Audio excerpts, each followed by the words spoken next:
Hello and welcome to Financeable on this new video on how to log in into Quicken Finance account. So if you are new here, subscribe and press the notification bell icon so you don't miss any upcoming further videos. Now let's get started. So first you need to open the web browser of your choice, and in the top of the web browser there will be a search bar. You just have to click on the search bar and type Quicken Finance login, and when you have typed it you just have to click enter in the keyboard.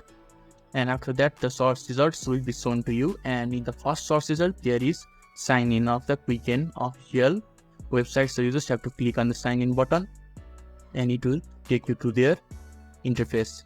And when you are inside this interface you can just enter the Quicken ID and you can just click on the continue button, and you will be able to sign in completely and successfully, because when you have entered your email address or Quicken ID, there will be another portal that will be open to enter your password, and when you have entered it, then you will be inside the Quicken and you will be able to enjoy all the facilities and services provided by you.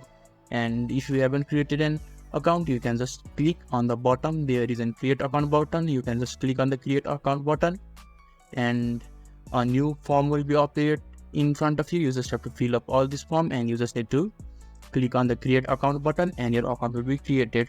So this is how you can easily log in into Quicken Finance account. So if this video is helpful to you, give a thumbs up button. Thank you.